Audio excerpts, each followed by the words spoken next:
लाल के प्रेमा भक्ति में राम ने गुरु जी से कह दिया, भरत कहीं सोई किए भलाई।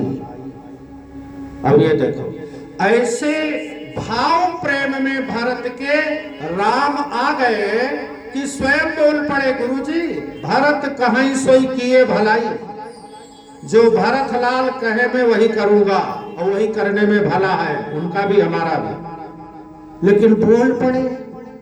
आगे क्या लिखा है जानते हो? अस कहि राम रहे अरगाई। इतना बोल दिया, तब याद आया कि भरत तो वापस ले जाने आए, वो तो कहीं नहीं वापस चले। राम चुप हो गए, आगे कुछ नहीं बोल पाए।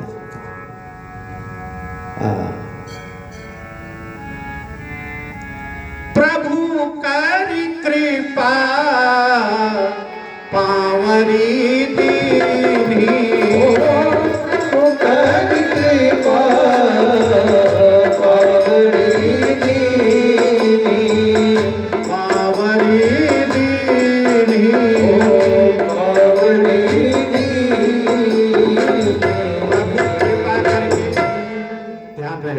प्रभु कृपा करके पावरी दी। क्या दिया? पावरी। और बड़ी विचित्र बात समझिए, पावरी मीन्स खड़ाऊं।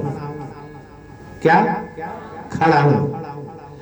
अच्छा, एक और होता है उपानह, उपानही, यानी जूता और जूती। तो ध्यान रहे अंतर क्या है। पावरी में और उपानह में अंतर क्या है? उपानह जूता या जूती पांव की स्वयं रक्षा करता है, संभाल करता है। जूता या जूती पांव में पहन लो तो स्वयं पांव की रक्षा करता है। कौन? जूता। और खड़ाऊ पहन लो तो है जी, खड़ाऊ पहन लो तो खड़ाऊ जानते हो, बीच में खूंटी होती है, उसको अंगूठे और बीच वाली अंगुली के बीच में डाला जाता है। ध्यान से समझिए। तो अंगूठा और बीच वाली अंगुली मिलकर खड़ाऊ को संभालती है। किसको? ना कि खड़ाऊ पैर को संभालता है। खड़ाऊ को कौन संभालता है? अंगूठा और अंगुली मिलकर। भरतलाल जी आनंदित हो गए, बड़ा अच्छा, मुझे पावरी मिल गई, खड़ाऊ मिल गया। अगर जूता जूती मिली होती तो उसे मुझे संभालना पड़ता। अब अंगूठा जो है वो पुल्लिंग है और अंगुली जो है वो स्त्रीलिंग है। तो राम और सीता मुझे संभालेंगे। अब राम और सीता, पावरी देने का अर्थ यही है कि अब मुझे संभालेंगे।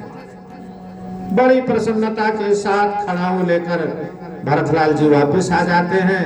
नंदी ग्राम में कुटिया बनाकर रहते हैं। राज सिंहासन पर वो खड़ाऊ रख दिया, और रख ही नहीं दिया, सीताराम के स्वरूप को मानकर पूजते हैं। आज्ञा मांगी करहि सब काजा, और उसी खड़ाऊ से ही आज्ञा लेकर राजकाज संभालते हैं। राम जी अत्रि ऋषि से मिले। आगे किससे मिले? अत्रि जी से।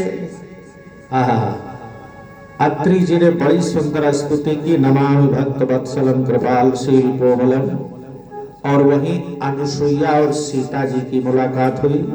अनुसुईया जी ने सीता जी को एक दिव्य वस्त्र भेंट किया, जो कभी धोने की जरूरत नहीं, कभी प्रेस करवाने की जरूरत नहीं, नित्य नया दिव्य बना रहता है, ऐसा वस्त्र। और अनुसुईया जी ने सीता जी से सती स्त्री के स्वभाव भक्ति के बारे में बतलाया, जिसे सुनकर माता सीता जी बहुत प्रसन्न हुई। अंत में अनुसुईया ने कहा कि तुम्हारे अंदर तो सभी सतत्व गुण विद्यमान है, तुम्हारे यवज में मैंने संसार के लिए बात बताई है। उत्तम के अस बस मन, 4 प्रकार की सतियां होती हैं। उत्तम के अस बस मन माही, सपने हुआ न पुरुष जग नाही।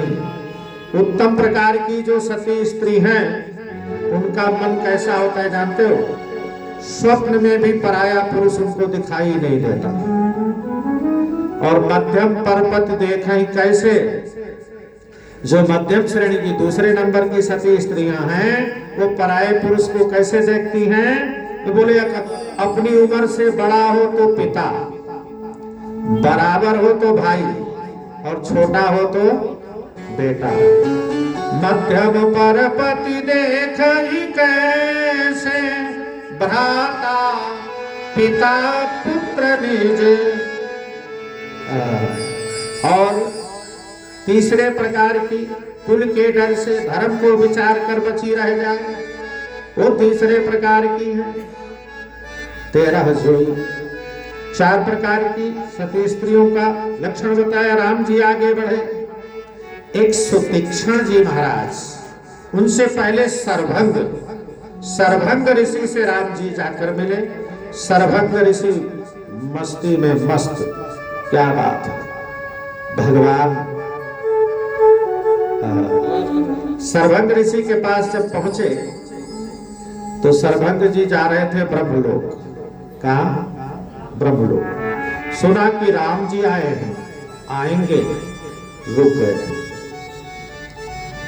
जो भगवत प्रेमियों कहते नहीं ब्रह्म से काम कछु हमको वैकुंठ की राह न जावनी है, हम कहीं नहीं आना जाना, भगवान आ रहे। और भगवान आएंगे, तो ऐसे मस्त हुए भगवान के